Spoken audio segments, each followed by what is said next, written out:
call for reparations, the call for acknowledgement, the call for recognition from the state that this happened. What place do you see taking in history?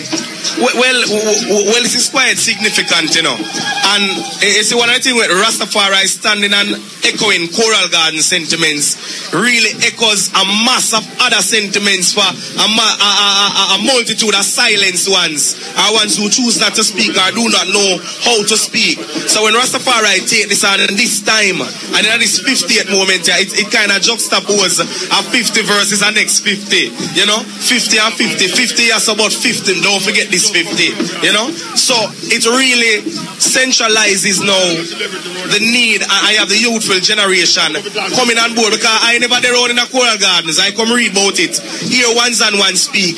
So I taken on this mission, you know, to continue in seeing how I can make it more relevant continuously, because in my own mind now, I think we need to have some community dramas. We need to write a script, we have some plays, and go in our communities, go act out descriptions and Coral Gardens creatively.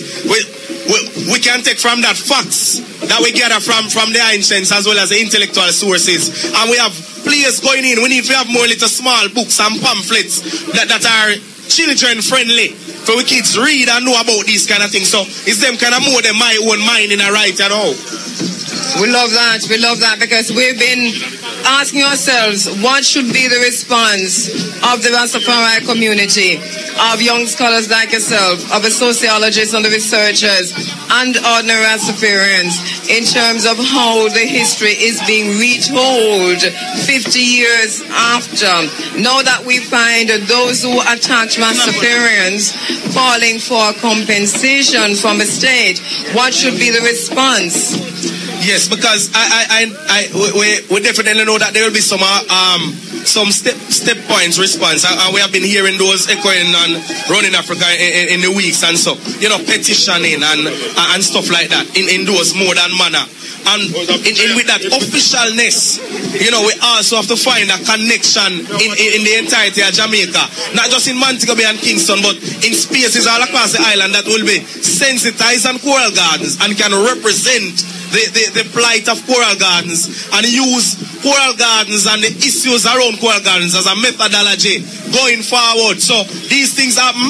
So Rastafari is very much aware and is suspicious. How can we now as a community, as a nation, move forward? What are some of the things that have happened since Coral Gardens, which are very much Coral Gardens in fashion and thinking and methodology, and the silence of the state not responding in any way at all? That has happened in mass appeal. So Rastafari stands in a central mode right now to represent for Rastafari and the entirety of the oppressed masses of the Jamaican, the majority of the masses. You get what I say?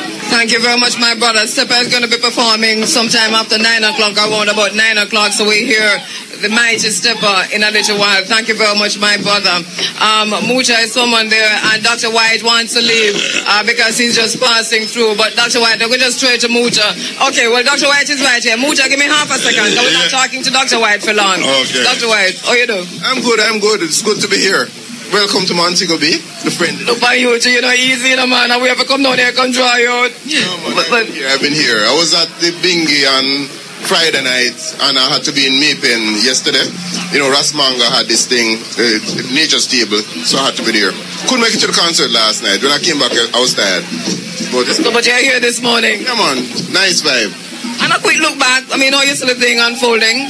Well, I'm really impressed. And I'm impressed with the maturity of the Rastafarians and how they're understanding and what is unfolding. And that we need to look at it as being more than just a Rasta thing. Because this was really a fight against the African people. It just so happens that Rasta happen to be the vanguard. They're the only ones who were directing us back to our roots. And we must understand that this is the reason why there was such an oppression against them.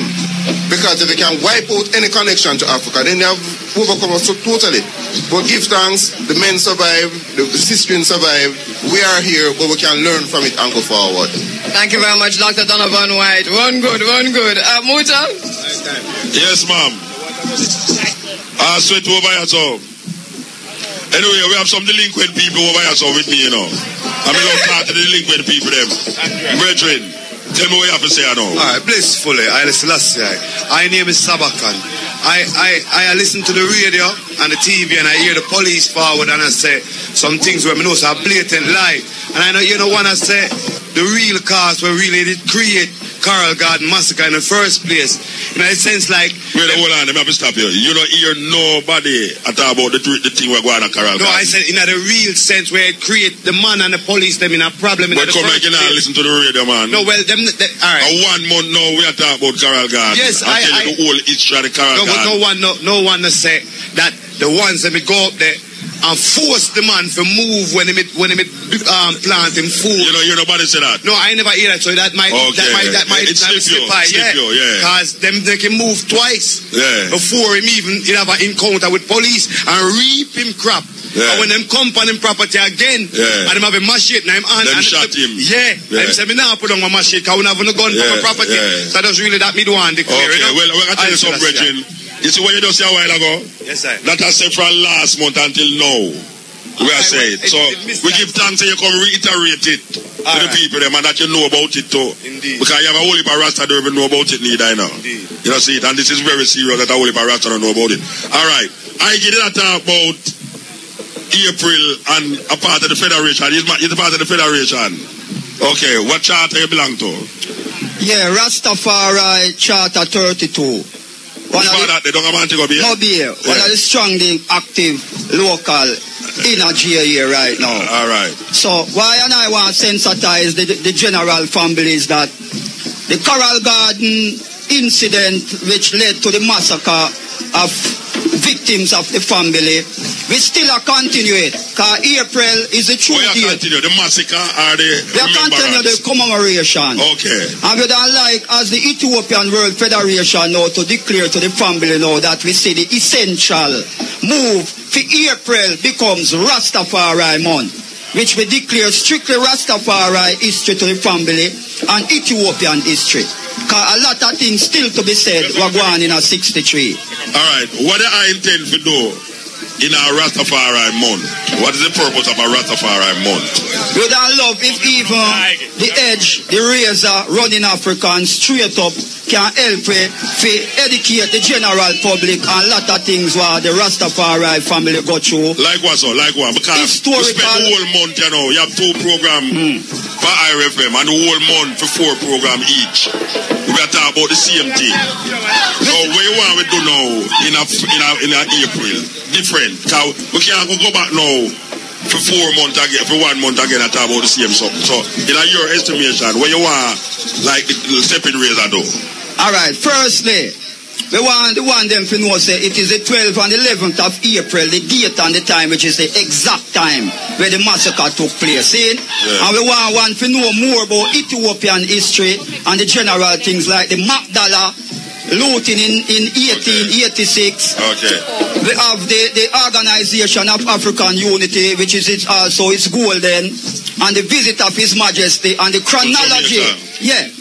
And the chronology and the significance of the visit never really yet said within the Coral Garden commemoration that 1963 a second mission did go to Africa which brought about the visit of His Majesty to Jamaica. Okay. So that is a part of the Rastafari chronology historically where more to be emphasized on. Okay. And we're going in a Magdala also, because we had talked, say England is one of them, we lose Ethiopia in April. Yeah. His Majesty visit and the massacre took place. So a whole heap of thing going on in April. Yeah. All right. And maybe this now, we help unify the Rasta family, because you know, say, we need to become one solid grounds to receive what I and I need. So we want to use the April and now to strong up the family together. Bless you. All right, give thanks, Ige. All right, thank you very much, Muta. We have to go to a break here inside of the IrieFm Forum Running African. Bongo Jerry. But Muta, I know that you're standing with, is it ISIS? No. Okay, I heard you. Oh, I heard you said ISIS. All right, so let me just have a quick chat with Sister Minnie and Bongo Jerry right here. Sister Minnie, I saw you in the march, walked beside you in the march, and you know, I was very, very humbled when I saw you in the march, because I know that it was a tricky march because of a knee problem that you currently have.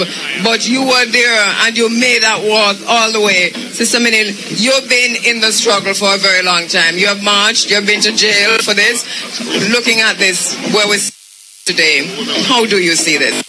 I know that it was a must. It is a must, you know, but it's too much we will talk about the march. I want to talk about this energy that I see here today. I see my brothers and sisters unite in one beautiful unity at this moment. I see my brothers and sisters are dressed royally and behave like kings and queens and princes and princesses.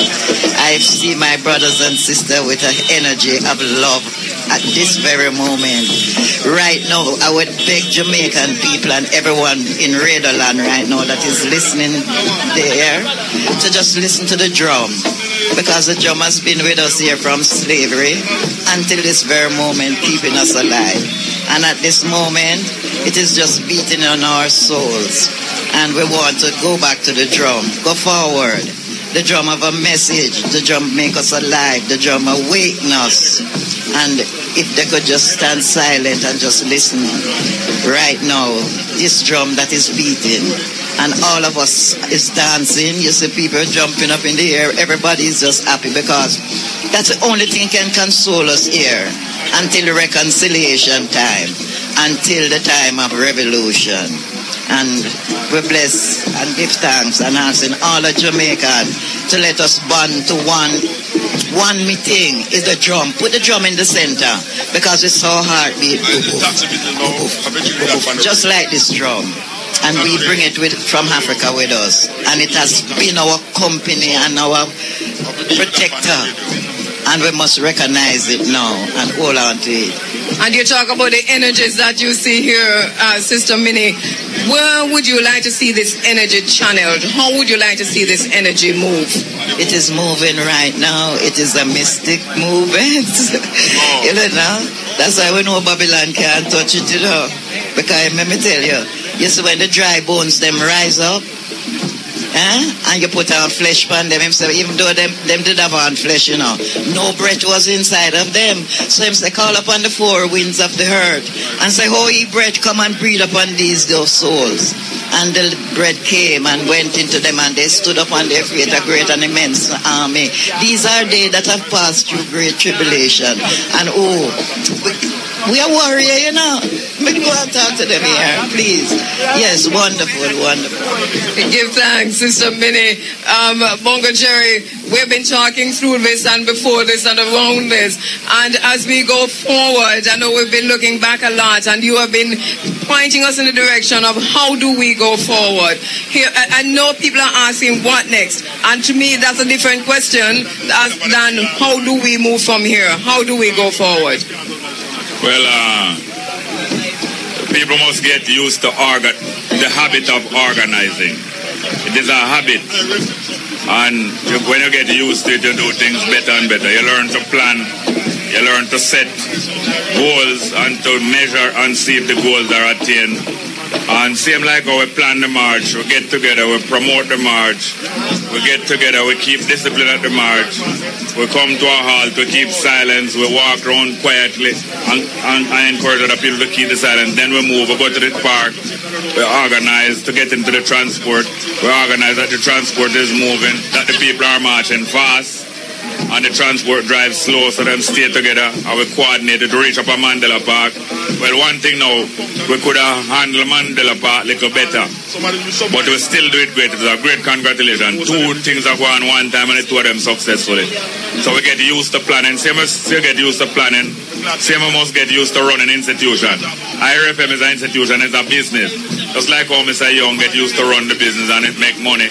We also must get successful in personal business, and we must get successful in collective business. We must own a venue, like we rent Jarett Park. Well, I went to tell about Sunsplash.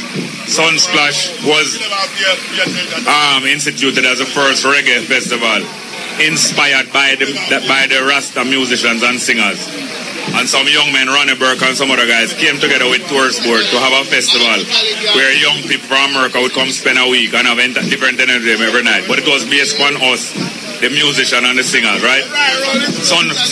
Sunsplash went on for many years successfully, but they've never buy a place. They make a lot of money.